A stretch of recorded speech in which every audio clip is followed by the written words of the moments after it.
Welcome to this lecture series on straight lines. आज के lecture में हम एरिया ऑफ अ ट्रायंगल का फॉर्मूला डिस्कस करेंगे।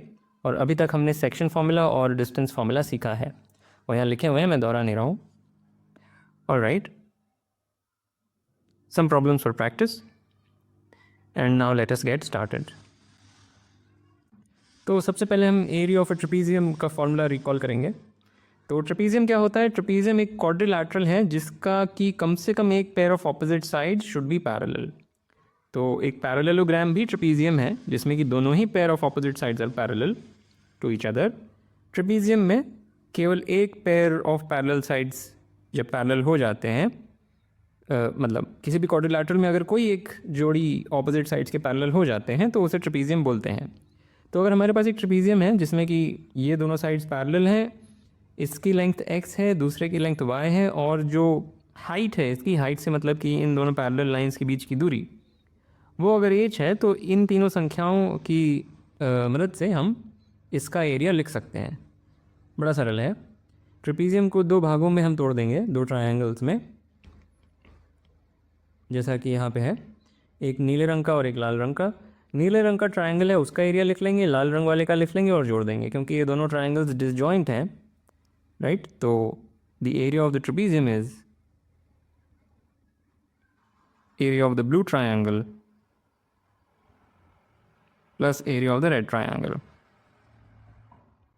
पर ब्लू ट्रायंगल का एरिया क्या है? बेस अगर इसको माने तो हाइट h हो जाएगी, हाइट h दी हुई है। तो नीले रंग का जो ट्रायंगल है उसका एरिया हो गया हाफ x टाइम्स h, और जो लाल रंग का ट्रायंगल है उसमें हम इसको बेस मान लेते हैं, ये हाइट है, तो उससे मिला कि it is half y times h, half base into height. So therefore half और h को कॉमन निकालेंगे तो ये है एरिया ऑफ द ट्रेपीजियम। तो फिर से अगर किसी ट्रेपीजियम में ऑपोजिट साइड्स और सपोज ये दोनों ऑपोजिट साइड्स पैरेलल हैं और इनकी लेंथ है x एंड y, तो उनको एवरेज कर लें और हाइट से मल्टीप्लाई कर दें, एरिया ऑफ द ट्रेपीजियम मिल जाएगा। एकदम इजी फैक्ट। ओके, अब अगर हमारे पास तीन पॉइंट्स दिए हुए हैं a, b और c, उनके कोऑर्डिनेट्स हमें पता है, a के x1 y1, b के x2 y2, c के x3 y3, तो ट्रायंगल ABC का जो एरिया है उसका फॉर्मूला ये है, ठीक है। ये हम प्रूव करेंगे, पर एक नोटेशन मैं यहाँ पे बता देता हूँ, इसको हम ऐसे भी लिखेंगे, this is equal to half x1 y1 1, x2 y2 1, x3 y3 1। अगर आपको डिटर्मिनेंट्स के बारे में पता है, एक एब्सोल्यूट वैल्यू साइन लगाना भूल गया, तो ये इसमें एब्सोल्यूट वैल्यू भी लगा हुआ है, ठीक है। हो सकता है मैं भूल जाऊँ लगाना आगे, पर ये लगाना चाहिए। तो अगर आपको डिटर्मिनेंट्स के बारे में पता है तो आप जानते हैं कि ये जो चीज़ लिखी हुई है वो एग्जैक्टली ये चीज़ लिखी हुई है। पर अगर नहीं पता डिटर्मिनेंट्स के बारे में तो कोई समस्या नहीं है, इसको आप नोटेशन मान लीजिए कि ये जो चीज़ लिखी है वो इसके बराबर बस एक नोटेशन की वजह से है, ठीक है। Okay, so this is the formula for the area of the triangle. और प्रूफ बहुत सरल है। प्रूव हम करेंगे ये मान करके कि x1 y1, x2 y2, x3 y3 सब पॉजिटिव हैं, क्योंकि उसमें प्रूफ समझाना आसान है। आप बाकी के जो केसेस हैं उसके लिए खुद ही प्रयास कर सकते हैं। तो ये हमारा चित्र बनेगा, x1 y1, x2 y2, x3 y3 ऐसे दिख रहे हैं। हम मान रहे हैं कि x1 is less than equal to x2 less than equal to x3, और हाँ बस इतना ही अजम्पशन है, और ये सब नॉन नेगेटिव है। नॉन नेगेटिव भी मानने की आवश्यकता शायद नहीं पड़ेगी, हम बस इतना ही मान के सिद्ध करेंगे। जो बाकी के केसेस हैं एकदम सिमिलर हैं, ये फार्मूला चेंज नहीं होगा अगर आप ऑर्डर चेंज कर दें, x1 y1, x2 y2, x3 y3 किसी भी ऑर्डर में लिख दें, चेंज नहीं होगा, ठीक है। तो समझाने के लिए हमने बस ये सहूलियत के लिए ऐसे ऑर्डरिंग मान ली। ओके, हाँ, तो ये भी पॉजिटिव भी हम मान रहे हैं, शायद आवश्यकता ना पड़े पर मानने में कोई बुराई नहीं है। मेन जो आइडियाज़ है सब यहाँ पे कंटेंड है। तो हम क्या करेंगे, हमारा स्ट्रैटेजी ये है कि पहले ये ट्रेपीजियम का एरिया लिखेंगे। बेसिकली क्या किया कि यहाँ से परपेंडिकुलर ड्रॉप करी, यहाँ से परपेंडिकुलर ड्रॉप करी, ये लेंथ और ये लेंथ हमें पता है, राइट, क्योंकि ये length is y1 and the other length is y2 by definition of this coordinates. तो ये लेंथ और ये लेंथ पता है और इन दोनों के बीच की दूरी भी पता है, तो इस ट्रेपीजियम का एरिया हम लिख सकते हैं। उसी तरीके से ये जो ट्रेपीजियम है इसका भी एरिया लिख सकते हैं। इन दोनों को जोड़ेंगे तो ट्रायंगल का एरिया तो आ जाएगा, पर एक एक्स्ट्रा एरिया भी आ जाएगा जो कि यहाँ पे है, इस चीज़ का एरिया भी आ जाएगा, पर वो हमें फिर घटाना होगा, और वो भी एक ट्रेपीजियम ही है, राइट, ये भी एक ट्रेपीजियम ही है। तो यही स्ट्रैटेजी है, मैं दिखा देता हूँ सब कुछ ठीक से। ठीक है, तो ये एक ट्रेपीजियम नीले रंग का, फिर एक ट्रेपीजियम लाल रंग का। तो हम पहले नीले रंग वाले ट्रेपीजियम का एरिया लिखेंगे। Proof is very simple, proof is area of blue region is half of sum of the lengths of the parallel sides. इसकी लेंथ इज y1, इसकी length is y2, right, that's the definition of these two coordinates. और क्योंकि हमने ये सब positive माना है तो हमें झंझट नहीं करना है, मॉड वॉड लगाना कुछ नहीं करना है। So this is equal to half of height. What is the height? Height of the trapezium is this, which is x2 minus x1। क्योंकि हमने इस ऑर्डर में चीज़ों को माना है तो x2 माइनस 1 एक नॉन नेगेटिव संख्या है। So that is half of height times the sum of the lengths of the parallel sides, which is y1 plus y2. तो ये तो ब्लू एरिया हो गया। इसी तरीके से red area, half of height, height है ये संख्या which is x3 minus x2, और sum of the lengths of the parallel sides which is y3 plus y2। ठीक है, पर इसमें हमें जो एक्स्ट्रा एरिया आ गया है उसको बस मैं ऐसे ही संबोधित कर दे रहा हूँ। ये जो चीज़ है ये हम जोड़ना नहीं चाहते थे, हमें तो ट्रायंगल का एरिया निकालना था। अभी तक हमने क्या किया, नीले और लाल रंग को जोड़ने पर हमें ये जो हट शेप्ड का रीजन है, इस झोपड़ी का एरिया मिला। इस झोपड़ी में से अगर हम इस ट्रेपीजियम का एरिया घटा देंगे तो ट्रायंगल का एरिया मिल जाएगा। तो ये ट्रेपीजियम का एरिया क्या है? दैट इज़ हाफ ऑफ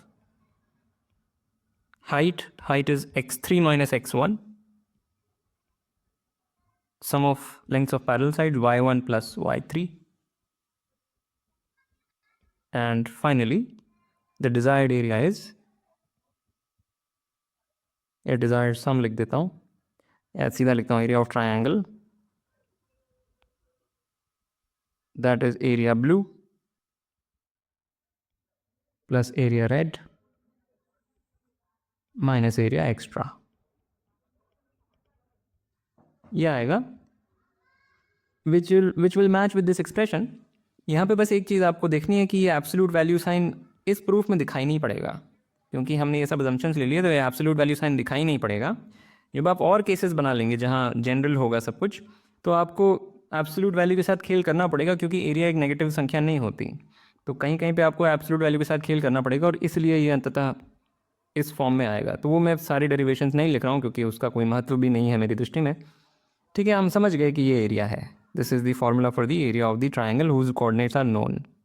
ठीक है, general formula, very simple. Okay, ठीक है, कोलिनियरिटी की बात कर लेते हैं। अगर हमारे पास n पॉइंट्स हैं प्लेन में तो उन्हें कोलिनियर कब बोला जाता है? These points are said to be collinear. So ये शब्द क्या है? कोलिनियर। शायद मेरी स्पेलिंग गलत हो सकती है, शायद सिंगल एल होता है, देख लेता हूँ, नहीं डबल एल ही है।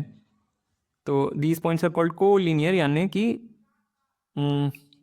साथ में लीनियर। को मतलब होता है साथ में। स्पष्ट परिभाषा लिख देता हूँ, these points are called collinear if there is a line containing all of them। क्या बोला जा रहा है? ये सारे पॉइंट्स, इन्हें कोलिनियर तब बोला जाएगा जब एक ऐसी लाइन एग्जिस्ट करती हो जो इन सबसे पास कर जाए, उसी बात को लिखा गया है। ठीक है, तो उदाहरण, ये जो 3 पॉइंट्स हैं इनके थ्रू मैं एक लाइन बना सकता हूँ, जैसे कि ये लाइन, ये एक लाइन है जो इन तीनों से पास कर रही है। तो ये तीनों पॉइंट्स कोलिनियर हैं। पर अगर मैं ये 3 पॉइंट्स लूँ जो यहाँ पे हैं, कोई भी ऐसी लाइन नहीं है जो इन तीनों से पास कर जाए। 2 से तो पास करा ही सकते हैं, कोई भी 2 डिस्टिंक्ट पॉइंट्स हों उनके थ्रू एग्जैक्टली एक लाइन पास करेगी। पर अगर कोई भी आर्बिट्ररी 3 पॉइंट्स रख दिए जाएँ प्लेन में तो कोई ज़रूरी नहीं है कि एक अकेली लाइन इन तीनों को कंटेन करे। ठीक है, तो बहुत ही सरल कॉन्सेप्ट है। अब अगर हमारे पास 3 पॉइंट्स दे दिए गए और पूछ लिया गया, ये जो कॉन्सेप्ट था ये n पॉइंट्स किसी भी नंबर ऑफ पॉइंट्स के लिए हमने डिफाइन किया था, पर अगर हम केवल 3 पॉइंट्स की बात करें, अगर 3 पॉइंट्स दे दिए गए और उनके कोऑर्डिनेट्स हमें मालूम है और हमें तय करना है वो कोलिनियर हैं कि नहीं, तो कोई तो उसका क्राइटेरियन हमारे पास होना चाहिए। बड़ा सरल उसका क्राइटेरियन है, और वो क्राइटेरियन इस छोटी सी ऑब्जर्वेशन से आ रहा है कि 3 points A B C collinear तब और केवल तब हैं जब उनसे जो ट्रायंगल बन रहा है उनका एरिया ज़ीरो हो। यानी कि जैसे इस चित्र में हो रहा है, ये जो ट्रायंगल है जिसके ये तीनों वर्टिसीज़ हैं, एकदम चपटा ट्रायंगल है, इसका कोई व्यास नहीं है, तो इसका एरिया ज़ीरो है। और अगर एरिया ज़ीरो है तो ये कोलिनियर होंगे। इस बात को हम और समझाएंगे नहीं, करना तो इसको भी प्रमाणित चाहिए, पर हम नहीं करेंगे, ये बात हमें स्पष्ट है। तो this is the criterion for collinearity. अब अगर हमारे पास 3 पॉइंट्स दे दिए गए ए बी और सी और उनके कोऑर्डिनेट्स हमें पता हैं, तो चेक करना कि वो कोलिनियर हैं कि नहीं, इसी को चेक करने के बराबर है। और इसका हमें अलजेब्राइक फार्मूला पता है, पिछले ही पेज में हमने देखा। तो कोलिनियरिटी हम एरिया के माध्यम से चेक कर सकते हैं। और भी तरीके हैं, आगे हम देखेंगे जब इक्वेशन ऑफ अ लाइन पढ़ेंगे, स्लोप्स एटसेट्रा, तो वो भी एक तरीका है, पर मेरे ख्याल से ये सबसे अच्छा तरीका है। और यहाँ पे एरिया लिखने का मेरा आशय था, आर लिखा हुआ है, दिस इज एरिया। ठीक है, तो ये छोटी सी बात, और अब हम इलस्ट्रेशंस पर आ सकते हैं। तो एक छोटा सा कॉम्पिटेशनल सवाल, हमारे पास ये 3 पॉइंट्स हैं, ओरिजिन ए कॉमा बी और सी कॉमा डी। इस चीज़ का एरिया क्या है, ये पूछा गया है। कुछ नहीं, डायरेक्ट फॉर्मूले का application. So we know the area is half the absolute value of this notation which is AB1 CD1 and 001। और अगर आप इसको एक्सपैंड करेंगे, मैं नहीं कह रहा हूँ आपको डिटर्मिनेंट्स पता होना चाहिए, ये हमारे लिए बस नोटेशन मात्र है, जिसका फॉर्मूला आप जानते हैं, इसका एक्सप्रेशन आप जानते हैं, वो अगर यूज़ करेंगे तो क्या आएगा, this will be half of absolute value of AD minus BC, ये आ जाएगा। ठीक है, very simple. Alright, second illustration, कौन सी वो वैल्यू ऑफ x है जिसके लिए ये 3 पॉइंट्स कोलिनियर हो जाते हैं। तो ये जो पहला पॉइंट है मैंने यहाँ बनाया हुआ है, दूसरा पॉइंट यहाँ पे कहीं पर होगा। जो फर्स्ट कोऑर्डिनेट है, जो एब्सिसा है, वो हमें निकालना है, वो हमें निर्धारित करना है। इसका ऑर्डिनेट 1 है। ऑर्डिनेट 1 वाले सारे कौन से पॉइंट्स होते हैं, ये पॉइंट्स जो इस लाइन पर लाई कर रहे हैं, ये पॉइंट इज़ 1,0, सॉरी 0,1। तो इस लाइन पर कौन सा वो पॉइंट है सच दैट ये और इस लाइन वाला पॉइंट कोलिनियर हो जाए, यही प्रश्न है। ठीक है, तो फिगर से दिख रहा है कि कुछ यहाँ पर उसे आना चाहिए, यानी कि जो वैल्यू है x की, सबसे पहले तो एक ही वैल्यू है, ये दिख रहा है। दूसरा, जो भी वैल्यू है वो बहुत छोटी संख्या नहीं है, नेगेटिव है, पर बहुत कोई -10,000 जैसी नहीं है। फिगर से दिख रहा है, पर फिगर से हम आर्ग्यू नहीं करेंगे, आर्ग्यू हम लॉजिकली करेंगे। तो हियर इज द सोल्यूशन। हम जानते हैं कोलिनियरिटी को हम कैसे चेक कर सकते हैं, एरिया से। So the points are collinear if and only if the area of the triangle formed by the 3 points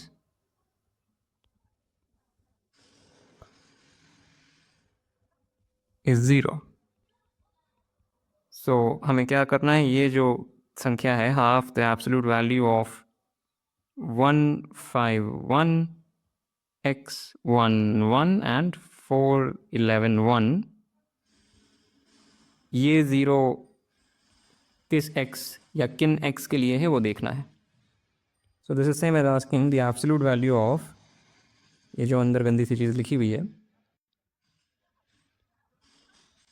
ये कब 0 है। दिस implies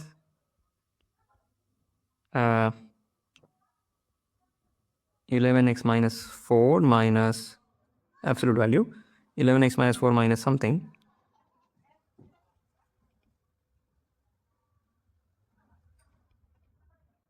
जो फॉर्मूला हमने लिखा था उससे यहाँ पे एग्जैक्टली ये चीज़ें नहीं दिखेंगी।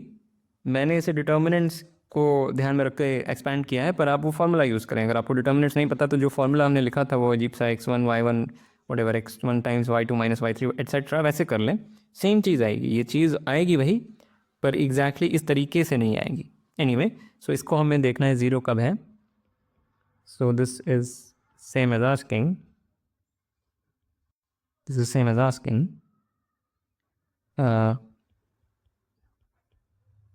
well, 11 minus 20 is minus 9, so this becomes a plus 9. This is 0, so that gives you 6x plus 6. This is 0, which implies, or if and only if, x is minus 1. तो यहाँ से भी x की exactly एक value आ रही है, और वो जैसी हम सोच रहे थे वैसी ही आ रही है, ये -1 पर मीट कर रहा है। ठीक है, वेरी सिंपल। तीसरा इलस्ट्रेशन, ए पॉजिटिव नंबर है और कैपिटल ए ये पॉइंट है, तो यहाँ पे मैंने बना दिया। और image of A in the Y axis is B, तो अगर इसको मिरर माने तो इसकी जो इमेज होगी वो इस प्रकार से दिखेगी, यानी कि ये जो डिस्टेंस है वही ये डिस्टेंस है। तो बी के जो कोऑर्डिनेट्स हम तुरंत लिख सकते हैं। ए के कोऑर्डिनेट्स हमें दिए हुए हैं 3/√a, बी के कोऑर्डिनेट्स लिखने हो तो जो वाई कोऑर्डिनेट है वो तो बदलेगा नहीं, एक्स कोऑर्डिनेट क्या हो जाएगा, रिफ्लेक्ट होने पर ये माइनस बन जाएगा। तो मैं डायरेक्टली लिख देता हूँ, the coordinates of B are this. क्योंकि ये डिस्टेंस और ये डिस्टेंस सेम है, तो जो भी बी का एक्स कोऑर्डिनेट है उसकी एब्सोल्यूट वैल्यू और जो भी एक्स का ये कोऑर्डिनेट है उसकी एब्सोल्यूट वैल्यू तो बराबर होनी पड़ेगी, इसलिए ये -3/√a है। ठीक है, बी के कोऑर्डिनेट्स मिल गए। और फिर हमने क्या किया कि बी को रिफ्लेक्ट किया एक्स एक्सिस के about to get the point C. तो ये रिफ्लेक्ट किया तो ये पॉइंट मिला, और सी के कोऑर्डिनेट्स भी हम तुरंत लिख सकते हैं। एक्स कोऑर्डिनेट तो बदलेगा नहीं, मतलब जो बी का है वही होगा, वाई कोऑर्डिनेट ऐसा हो जाएगा। ठीक है, इन तीनों के कोऑर्डिनेट्स हमें पता है। प्रश्न क्या है, प्रश्न है कि अगर ये जो पॉइंट है, तो जब हम ऐसे लिखते हैं डी और फिर ब्रैकेट में कुछ लिख दिया, तो कहने का मतलब डी एक पॉइंट है जिसके coordinates are these two numbers, यानी कि X coordinate is this guy, Y coordinate is that guy. मुझे ये अच्छा लगता है, A is equal to something. किताबों में कई बार ऐसे लिखा होता है ए और फिर ब्रैकेट में 3/√a, ये पता नहीं क्या ऐसे क्यों लिखते हैं, पता नहीं। ठीक है, कोई समस्या नहीं है मुझे। सो डी अगर ये पॉइंट है 3 cos theta, a sin theta, fourth quadrant में, फोर्थ क्वाड्रेंट यानी यहाँ पर, such that the maximum possible area of triangle ACD, सारी वैल्यू ऑफ थीटा आप ट्राई कर लीजिए, उसमें जो मैक्सिमम एरिया मिल सकता है ACD का, ACD will be a triangle like this, वो अगर 12 है तो ए की क्या वैल्यू है। अलग अलग थीटा के लिए ये पॉइंट डी अलग अलग पॉइंट्स होंगे, ये मूव करेगा, किसी एक पॉइंट के लिए मैक्सिमम एरिया मिलेगा, वो जो भी मैक्सिमम पॉसिबल एरिया है वो 12 दिया हुआ है, तो ए की वैल्यू बतानी है। ठीक है, ओके। सो हमारे पास यहाँ पे कोई पॉइंट डी है which is 3 cos theta, a sin theta. तो ट्राइंगल ACD का एरिया क्या है, हमें उसका फॉर्मूला पता है। यहाँ पे मैं एक सब्सक्रिप्ट लिख देता हूँ theta. So this D theta denotes the dependence of D on theta. So what is this, this is half of the absolute value of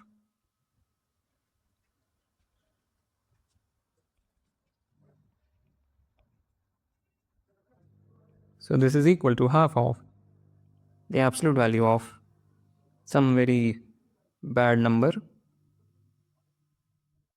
नहीं इतना भी बुरा नहीं है शायद,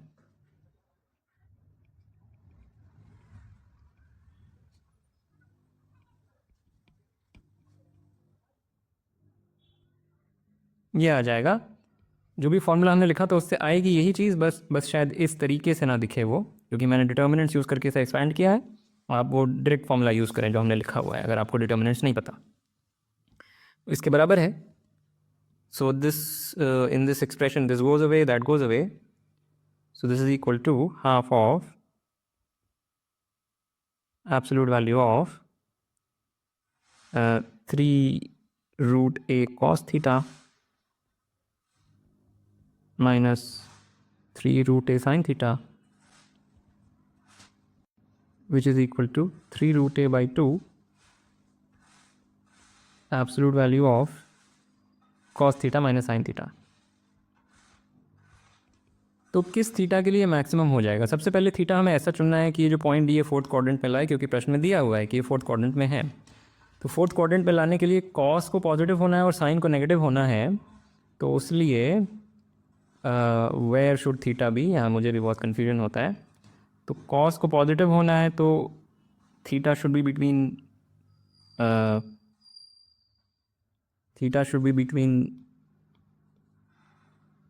-π/2 एंड π/2, राइट। और साइन को नेगेटिव होना है तो थीटा शुड बी बिटवीन, हाँ, तो 0 एंड -π/2 के बीच में कुछ थीटा है।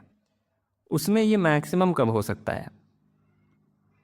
तो यहाँ पे थोड़ी सी ट्रिग्नोमेट्री कि this thing will be maximised when theta is -π/4, right. So this will be maximised if theta is -π/4। अगर आपने कॉची-श्वार्ट्ज इनइक्वालिटी देखी हो तो वहाँ से भी तुरंत आ जाएगा, नहीं देखी तो इसको ऐसे कर सकते हैं कि कहाँ पे लिखूँ पता नहीं चल रहा। Cos of theta minus sine of theta, this is √2 times 1/√2 cos theta minus 1/√2 sin theta, and this can be written as √2 cos of π/4 cos theta minus, हाँ ठीक है, minus sine of π/4 sine theta. और अगर आपको cos का formula पता है, वो जो एंगल सम फॉर्मूले होते हैं, so this is cos of π/4 plus theta. तो इतना तो पक्का है कि ये जो चीज़ है ये √2 से तो बड़ी नहीं हो सकती और √2 के बराबर लाई जा सकती है फॉर सम वैलिड थीटा यानी थीटा इन दिस 0 to -π/2, क्योंकि हमें दिया है कि ये फोर्थ क्वाड्रेंट में है। थीटा की जो पॉसिबल वैल्यूज़ हैं वो 0 से -π/2 हैं और -π/4 उनमें से एक वैल्यू है और उसमें हमें √2 के बराबर ही मिल जाएगा। तो इसको ज़्यादा से ज़्यादा हम √2 कर सकते हैं और √2 कर सकते हैं। So the maximum possible area is for the valid theta, this is 3√a/2 into √2, which is 3/√2 √a, और ये हमें दिया है 12 के बराबर, दिस इज गिवन। तो इससे हमें मिला कि √a is 4√2, which implies a is 16 into 2 32, right? 32, ठीक है। अगर कोई कैलकुलेशन मिस्टेक नहीं है तो this is fine. All right, next. ठीक है, इस बार क्या है, हमारे पास एक पॉइंट है P यहाँ पे बना हुआ है, एक पॉइंट है R यहाँ पे बना हुआ है। पॉजिटिव x के लिए हमने एक पॉइंट डिफाइन किया QX as that x, x²। तो एक बार मैं आपसे निवेदन करना चाहूँगा कि अलग अलग वैल्यूज़ ऑफ x के लिए इसको प्लॉट करें। x की वैल्यू 1 के लिए QX कहाँ पर है, 1,1। x की वैल्यू 2 के लिए, सो एक बार फिर से, x की वैल्यू 1 के लिए 1,1 पर, x की वैल्यू 2 के लिए 2,4 पर, फिर 3,9। तो कुछ ऐसा कर्व आपको दिखेगा, ऐसे किसी कर्व पर QX एज x वेरीज लाई कर रहे हैं, ठीक है। पूछा गया है किस x के लिए PQX प्लस QXR मिनिमम है। तो अगर एक पॉइंट QX यहाँ पे है हमारे पास, x जब पॉजिटिव चूज़ किया तो QX मिला, तो ये डिस्टेंसेस का सम भी मिला। कौन सा वो पॉइंट x है जिसके लिए, ये कौन सा वो रियल नंबर x है, पॉजिटिव रियल नंबर x, जिसके लिए ये सम कम से कम हो जाए for all possible values of QX, for all possible values of x। तो क्योंकि हम देख पा रहे हैं QX कुछ इस तरीके से जाएगा, जैसे जैसे x को बढ़ाएंगे ओरिजिन के लगभग पास से, वेल x को 0 तो नहीं लेना यहाँ पे अलाउड है, पर मैं लिख देता हूँ प्रश्न में, इससे कुछ बदलेगा नहीं। तो 0 मतलब ओरिजिन से Q ने अपनी यात्रा शुरू करी और जैसे जैसे x बढ़ाएंगे वो ऐसे ऐसे चलता जाएगा। क्लियरली अगर x बहुत बड़ा ले लेंगे तो ये संख्या बड़ी से बड़ी होती जाएगी। तो जो भी x की वैल्यू है वो कोई बहुत बड़ी नहीं आने वाली, ये हमें फिगर से पहले ही दिख रहा है, ठीक है। बहुत छोटी भी लेंगे तो ऐसा कुछ आ जाएगा दोनों का सम। और ये इंट्यूटिवली लगना चाहिए कि जैसे जैसे हम पास जाएंगे इसके, ये जो समय कम होता जाएगा, ये जो सम ऑफ डिस्टेंसेस ये कम होता जाएगा, एक बिंदु पर आकर के इसके बराबर हो जाएगा। मतलब जब ये जो कर्व है क्यू का जो ट्रेजेक्ट्री है वो जिस बिंदु पर इसमें मिलेगी वहीं पे मिनिमम आना चाहिए, और उसके बाद फिर ये संख्या बढ़ने लगेगी, ठीक है। आई होप ये आइडिया क्लियर हो रहा है। इसको हम प्रूव कैसे करेंगे? ट्रायंगल इनइक्वालिटी, ठीक है। तो इसको ट्रायंगल इनइक्वालिटी बोलते हैं। हमें डिस्टेंस फार्मूला जब हम डिस्कस कर रहे थे तो वहाँ पे हम इसकी चर्चा कर सकते थे, तो यहाँ बस मैं लिख दूंगा, आप इसको प्रमाणित कर सकते हैं, या ज्योमेट्री में हम पढ़ते हैं इसलिए अलग से प्रमाणित करने की आवश्यकता नहीं है। किसी भी ट्रायंगल में, अगर मेरे पास कोई भी ट्रायंगल है, फ़र्क नहीं पड़ता कैसा ट्रायंगल, तो अगर इसकी साइड लेंथ्स ए बी और सी हैं, तो कोई भी दो साइड्स का जो लेंथ्स का सम है वो तीसरी साइड के लेंथ से छोटा नहीं हो सकता। Sum of any two sides is at least the third side. इसलिए मिनिमम कहाँ मिलेगा? अगर सपोज़ कोई बोलता है मिनिमम मुझे यहाँ मिला, ठीक है, किसी ने बोला मिनिमम उस पॉइंट पे मिला, तो हमने ये ट्रायंगल बनाया, हम जानते हैं बाय ट्रायंगल इनइक्वालिटी कि this plus this is at least that. ये जो सम है वो इस नंबर, ये जो भी लेंथ है इससे तो बड़ा है ही है कम से कम। तो हमें क्या पता चला इससे कि P Q X plus Q X R, ये जो लेंथ है, this is at least for all positive x, this is at least the distance between p and r. This is by triangle inequality. ये बात clear होनी चाहिए। सो इससे हमें कम से कम ये तो पता चला कि P x plus Q x, and this is for all x, यहाँ पे मुझे लिखना चाहिए फॉर ऑल एक्स। ये जो सिंबल होता है ये फॉर ऑल का होता है। सो इससे हमें पता चला कि P Q X plus Q X R is at least 3 square plus 5 square का square root, which is some horrible number, which is 25 plus 9 34, root 34। तो रूट 34 के रूट 34 से छोटा नहीं हो सकता, ये किसी भी एक्स के लिए रूट 34 से छोटा नहीं हो सकता। और क्या रूट 34 के बराबर हो सकता है? यानी कि क्या कोई ऐसा पॉइंट क्यू एक्स है, सॉरी ऐसा क्या कोई पॉइंट क्यू एक्स है such that P Q X plus Q X R is equal to root 34? यानी कि पूछा बस यही जा रहा है, क्या कोई पॉइंट क्यू एक्स है जो इस पे लाए करता है? फिगर से दिख रहा है, ज्योमेट्री से दिख रहा है कि करना चाहिए, इस ट्रेजेक्ट्री में एक पॉइंट तो एग्जैक्टली इनफैक्ट एक पॉइंट आना चाहिए जो इस पे लाए करे। और कब वो पॉइंट, कौन सा एक्स ऐसा है जिसके लिए क्यू एक्स इस पे लाए कर जाएगा? जब ये तीनों कोलिनियर हो जाएंगे। उसी बात को दूसरी तरह से बोलने का तरीका है ये पूछना कि क्यू एक्स इस लाइन सेगमेंट पे लाए कर रहा है, उसी प्रश्न के समतुल्य है कि पी क्यू एक्स और आर कोलिनियर हो जाएं। तो बस हम अगर हम वो एक्स ढूंढ लें जिसके लिए कोलिनियर हो जाए, अपने आप उस एक्स के लिए ये चीज़ हो जाएगी कि P Q X plus Q X R is root 34। और कोलिनियरिटी के लिए हमें पता है कि कैसे चेक करते हैं, एरिया वाला फॉर्मूला यूज़ करके, ठीक है। तो हमें एक्स मिल जाएगा, कैलकुलेट कर लेते हैं। So to find x, to find the desired x, we solve this equation. Area of this triangle is 0, right? So this implies, which is same as half of the absolute value of 501, या ऊपर से start कर लेते हैं, 031,501 x square 1। इसको zero करना है। This is same as asking कि ये चीज़ 0 है, 031 सो ऑन। ज्योमेट्री से दिख रहा है एक ही पॉजिटिव वैल्यू आनी चाहिए, हम देखेंगे। So this is equal to what? Absolute value of -15 minus this thing plus, कुछ तो गड़बड़ कर देता हूँ मैं, मुझे कैलकुलेशन नहीं होती मुझसे। This is 5x square minus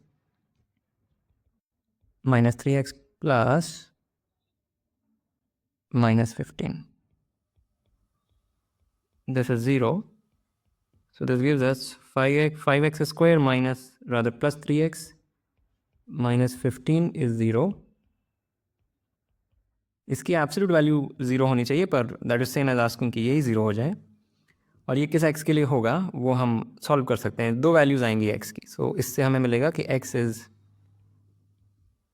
एक वैल्यू आएगी x की -3 प्लस -3 माइनस 9 प्लस, अरे बाप रे, 4ac इज़ 300 आई थिंक, या 300। सो b स्क्वायर इज़ 9, 9 प्लस 300 309। एक ये वैल्यू आ रही है अपॉन 2, और एक वैल्यू आ रही है -3 प्लस √309/2। ऐसी आनी तो नहीं चाहिए थी, क्योंकि this is something like, let's say this is something like 15, थोड़ा सा 16 17 जैसा भी हो सकता है। 17 अगर माने तो ऐसा आना तो नहीं चाहिए, क्योंकि x जो भी आना चाहिए वो 5 से तो छोटा ही आना चाहिए। ये तो कुछ गड़बड़ मैंने करी है ज़रूर, कैलकुलेशन मिस्टेक हो सकती है। फिर से चेक कर लेते हैं। 031 501 x स्क्वायर 1, ठीक है। So this is 5x square minus 0, फिर आएगा यही आएगा, सही बात है। फिर 0 minus 15 which is that 5x square plus 3x minus 15, ये भी ठीक है। डिनोमिनेटर में 10 है एक्चुअली, 2 नहीं है 10 है, ये गड़बड़ थी। सो दिस इज़ रफली like 1.5, right. This is like 18 minus 3 is 15। 1.5 भी एक्सपेक्ट नहीं किया था मैंने, यानी कुछ ऐसे जा रहा है, ये काफ़ी तेज़ी से बढ़ रहा होगा, ठीक है। ओके, सो दो वैल्यूज़ आई। ये वैल्यू तो हम समझ रहे हैं कि ऐसे आ रही है। इसको कैसे समझें, ये आ ही क्यों रही है? ये आ इसलिए रही है क्योंकि अगर हम x कुछ भी रख सकते थे, पॉजिटिव नेगेटिव सब कुछ रख सकते थे, तो ऐसा कर्व आएगा। QX की ट्रेजेक्ट्री कुछ ऐसी होगी, और इस लाइन को अगर एक्सटेंड करें तो इधर से भी एक सोल्यूशन आ गया है। वो एक्स्ट्रा सोल्यूशन है, वो सोल्यूशन हमें नहीं चाहिए, क्योंकि हम केवल पॉजिटिव या रादर नॉन नेगेटिव एक्स को ढूंढ रहे हैं।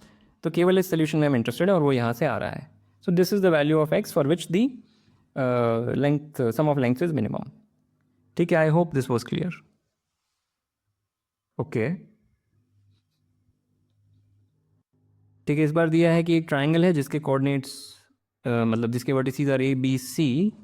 तो A यहाँ है, B यहाँ है, C यहाँ है। कोऑर्डिनेट्स लिखे हुए हैं 1, अल्फ़ा, अल्फ़ा, 0, 0, अल्फ़ा। मैंने अल्फ़ा को पॉजिटिव मान करके ये फिगर बनाया है, पर ऐसा कोई ज़रूरी नहीं कि अल्फ़ा पॉजिटिव हो, ऐसा दिया भी नहीं हुआ है। और इस ट्राइंगल का एरिया है 4 यूनिट्स, ठीक है। अस्यूम दैट ये जो 3 पॉइंट्स हैं ये कोलिनियर हैं, बीटा की वैल्यू बतानी है, ठीक है। एकदम रोड प्रश्न है, कुछ इसमें है नहीं। एक चीज़ जो मैं बोलना चाहता हूँ कि how do you use this, you can directly use the formula for the area of the triangle, right. ये 3 पॉइंट्स हैं, इनके एरिया का फार्मूला हमें पता है, पर हम थोड़ा ज्योमेट्री लगाएंगे तो हमारा काम जल्दी जल्दी हो जाएगा। ये जो ट्राइंगल है ABC, इसका एरिया हम तुरंत लिख सकते हैं, क्योंकि अगर हम इसको बेस माने तो हाइट हमें पता है, बेस हमें पता है, तो तुरंत हम लिख सकते हैं। हमें वो लंबा सा फॉर्मूला यूज़ करने की आवश्यकता नहीं है, बस थोड़ा सा काम बच रहा है। So area of ABC is half base into height. Base is alpha, height is also alpha. नहीं, base is not alpha. Base हमने इसको base माना है, ये base है। Base is 1, right? This is 1 unit. A का x coordinate 1 है, so base is 1. Height is alpha. ये जो height है ये alpha है, क्योंकि इसका y coordinate alpha है। सो दिस टाइम्स अल्फ़ा पर हमें इसका एब्सोल्यूट वैल्यू लेना पड़ेगा, क्योंकि ये अगर अल्फ़ा नेगेटिव है तो ये नेगेटिव भी आ सकता है। एरिया हमेशा पॉजिटिव होता है। सो ठीक है, so this is the area. So therefore half mod alpha is 4, ये हमें दिया हुआ है, राइट। ये जो एरिया है ये 4 के बराबर दिया हुआ है। So this implies mod alpha is 8। तो अल्फ़ा की 2 पॉसिबिलिटीज़ हैं यहाँ से, या तो अल्फ़ा -8 है या 8 है। ओके, अब दूसरी कंडीशन दी हुई है कि ये तीनों कोलिनियर है, यानी कि इन तीनों पॉइंट से जो ट्राइंगल बन रहा है वो 0 एरिया का है। सो जो दूसरी कंडीशन है वो बस उसको मैं डायरेक्टली लिख देता हूँ, that is just a condition about this absolute value vanishing.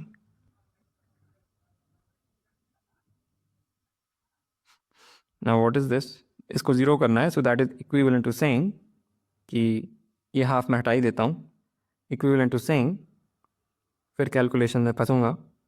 So this is minus alpha beta minus alpha cube, अरे बाप रे क्यूब आ गया, माइनस ये चीज़ आई प्लस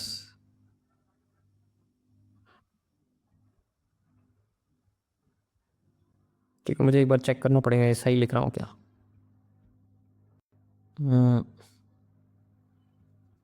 ये ठीक है, ये भी ठीक है, ठीक है। ये टर्म तो ज़ीरो हो गया लास्ट वाला, तो इससे हमें मिला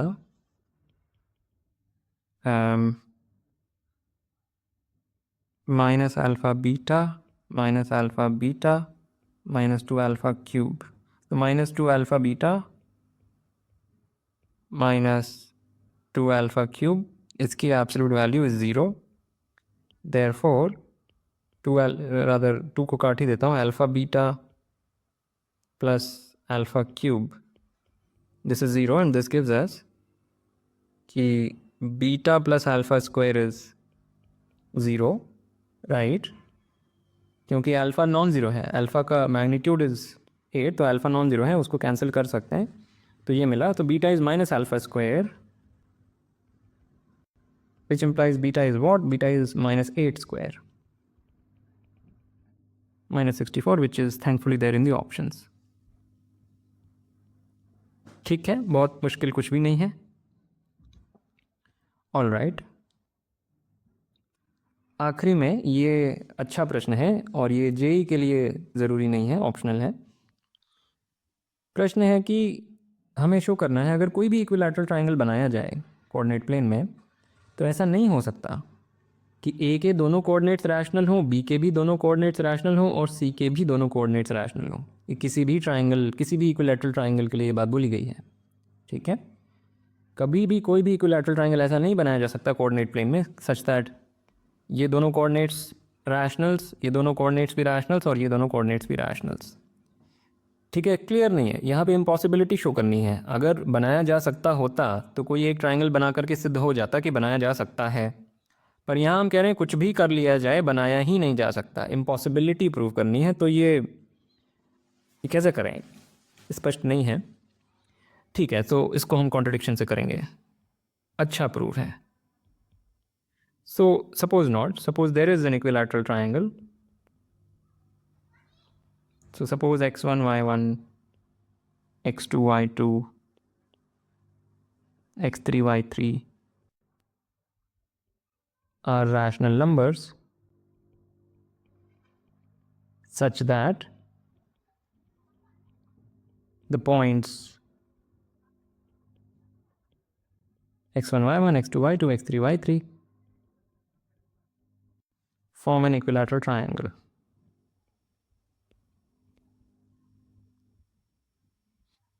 ठीक है, जो सिद्ध करना था उसके विपरीत हमने मान लिया कि चलो मान लेते हैं कि ऐसा एक ट्रायंगल है जिसके, ऐसा एक इक्विलैटरल ट्रायंगल है जिसके तीनों कोऑर्डिनेट्स या तीनों वर्टिसेस केवल रैशनल कोऑर्डिनेट से बने हैं, इसके भी रैशनल, इसके भी रैशनल, इसके भी रैशनल, कोई कॉन्ट्रडिक्शन लेके आना है, ठीक है। हम क्या करेंगे, area of this triangle, area of triangle, let's call this A, this B and that C, so area of triangle ABC is rational। ये ऑब्जर्वेशन है, क्यों है ये ट्रू, फॉर्मूले से, जो इसका फॉर्मूला है, इस ट्रायंगल के एरिया का जो फॉर्मूला है वो ऐसा है ना, x1 into y2 minus y3 minus x2 into y3 minus y1 something, मुझे भी याद नहीं है क्या है, x3 इंटू समथिंग समथिंग, पर ये सारे ही रैशनल नंबर्स हैं, राइट। हमने कुछ रैशनल नंबर्स को घटाया, मल्टीप्लाई किया, तो रैशनल नंबर्स ही मिलेंगे, कोई इरैशनल नंबर उससे नहीं मिल जाएगा। तो ये पहली ऑब्जर्वेशन। पर एरिया ऑफ ट्रायंगल को लिखने का एक और तरीका है, कोई भी इक्विलैटरल ट्रायंगल हो, अगर साइड लेंथ उसकी a है तो उसके एरिया का फॉर्मूला होता है √3/4a²। So but this is rational by the formula for the area, by the coordinate formula लिख देता हूँ। पर बाय द ज्योमेट्रिक फार्मूला जो हम ज्योमेट्री में पढ़ते हैं, √3/4a² ये कोई ऐसे रहस्यमय चीज़ नहीं है, हाफ बेस इंटू हाइट ही है। बेस ए है, हाइट आप निकाल लीजिए, ट्रिग्नोमेट्री यूज़ कर लीजिए, दिस इज़ 60 डिग्री। सो अगर आप साइन 60 लेंगे, आपको पता है ये ए है, क्योंकि इक्विलैटरल ट्राइंगल है तो तीनों ही बराबर हैं। ये ए है तो हाइट आपकी शायद √3/2a आ जाएगी, फिर वट एवर। तो by the geometric formula this is also equal to √3/4 into the length of any side का स्क्वायर। और इन पर्टिकुलर हम ए और बी के बीच की दूरी का स्क्वायर ले सकते हैं। So this is equal to √3/4 distance between A and B का स्क्वायर। पर वो डिस्टेंस फॉर्मूला से हमें पता है क्या है, that is equal to x2 - x1 square plus y2 - y1 का स्क्वायर। कोई स्क्वायर रूट नहीं लेना है क्योंकि यहाँ पे स्क्वायर लगा हुआ है। पर ये एक रैशनल नंबर है, ये एक रैशनल नंबर है जिसको √3/4 से मल्टीप्लाई किया गया है। तो इनफैक्ट ये पूरी चीज़ रैशनल है, पर इसको √3 से मल्टीप्लाई कर देंगे तो ये इर्रैशनल बन जाएगा। सो द पॉइंट इज कि this is irrational, this whole thing is irrational. क्योंकि ये √3 इज इर्रैशनल, किसी भी इर्रैशनल नंबर को अगर किसी भी नॉन ज़ीरो रैशनल से मल्टीप्लाई किया जाए तो एक इर्रैशनल नंबर ही मिलेगा। तो पहली ऑब्जर्वेशन से आया था कि एरिया रैशनल है, दूसरी ऑब्जर्वेशन से आ रहा है कि एरिया इर्रैशनल है। एरिया को दो तरह से बस देखा है, एक बार कोऑर्डिनेट ज्योमेट्री से, एक बार ज्योमेट्री से। दोनों से अलग अलग निष्कर्ष निकल रहे हैं।